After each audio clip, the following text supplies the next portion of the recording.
High FM, 101.9 megahertz of life. Let's talk about matchmaking, about shidduchim, which is the Jewish word for matchmaking. Casey Garber Shevel joining us this morning. A very good morning to you. How are you? Good morning. How's it, Howard? Thanks for having me. A great pleasure. So today, of course, is Tu B'Av, and it's traditionally a celebration of romance. The young unmarried girls would go down to the vineyard in borrowed white dresses. I actually didn't know that. I only learned that recently. So they weren't going to needle and thread and saying, they have got a Tu B'Av range, and you have to spend a fortune. You actually had to borrow a white dress, so everybody was virtually was the same, and you went dancing. So does that mean that from time forever we've always had a bit of a shidduch problem?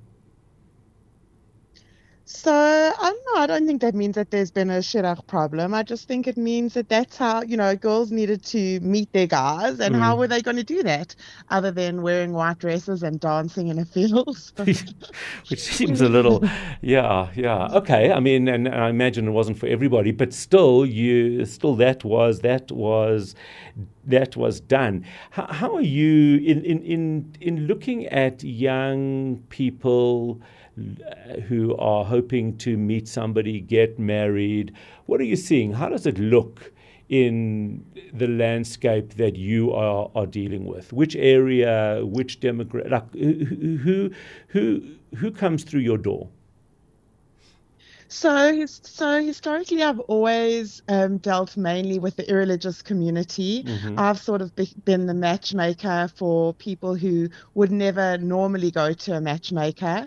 And I sort of broke that stigma of just secular Jews coming to see a matchmaker, coming to see a dating coach, and being coached through the process of dating.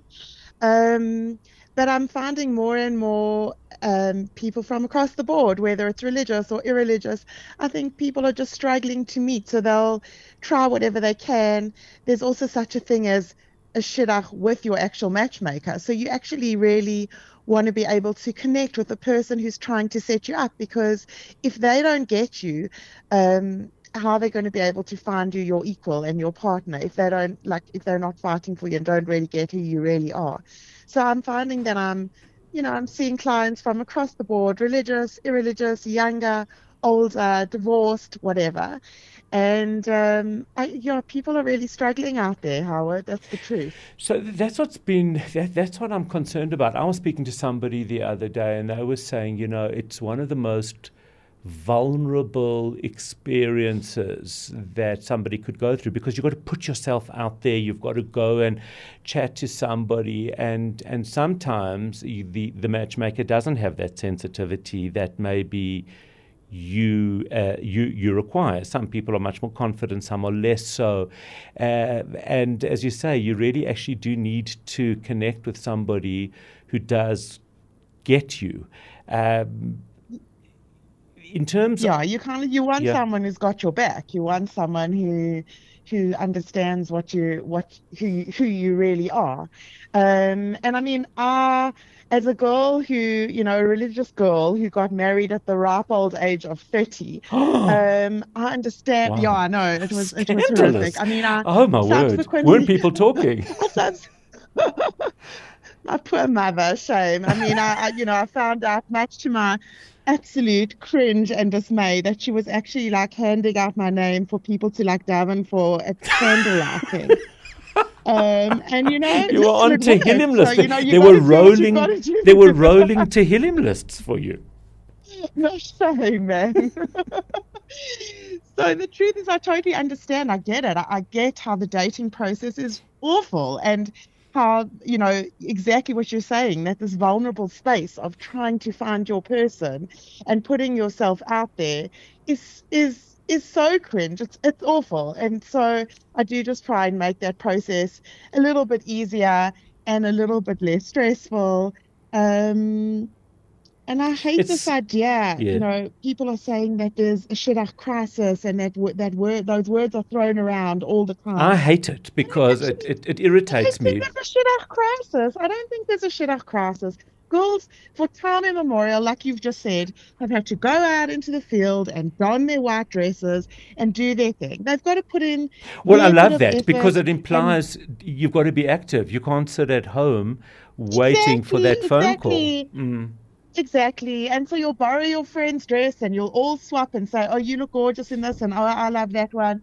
And out you go, girls, into the field. And yes, everybody has to, and we always had to do it. This is nothing new. And Hashem is much bigger than a shidduch, anything, a shidduch crisis, than a shidduch anything. Hashem knows exactly what's going Yeah, on. I And love it. I love that. absolutely, So, I so know is that very well. why? Is that why Yeah. you don't just talk about yourself as a matchmaker, but actually as a dating coach?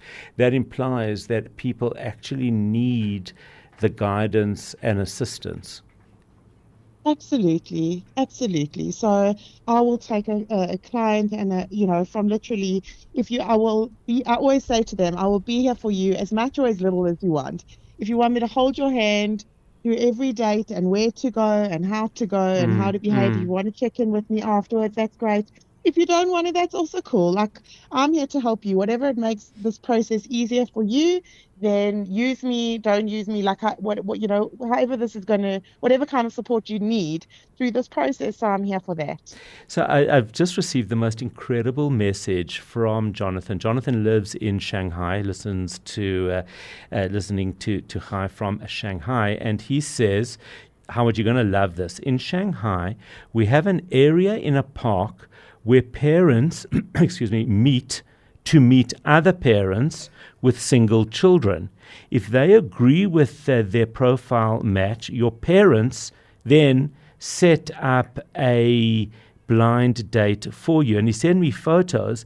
There's these notice boards, and they post age, education, interests, even salaries posted there for everybody to see. I think this is incredible. Well, Can't we do it at the Corbel well, Crescent Park, Terminal Crescent Park? oh my God, Howard, the teenagers are going to kill you if you take over that I park know they're for going to kill shidduchim. me. I know. But yeah, listen, this is the shidduch resume. I mean, we all know about that. There you go. They've got their resume, so the parents are just getting a bit more involved there. I particularly like that they put their salary there. I think that's definitely something we should think about adding to our resume. It'll go down really well. It'll go Okay, down really well. before I let you go, advice for singles this to Ba'av. How do they put on that So, metaphorical white dress? yeah, I think just put yourself out there. I know it's scary. I know it's not easy. I always say it's like we're standing under a shower of blessing and we're saying, Hashem, just shower me with blessing. And he says, my darling, just switch on the tap.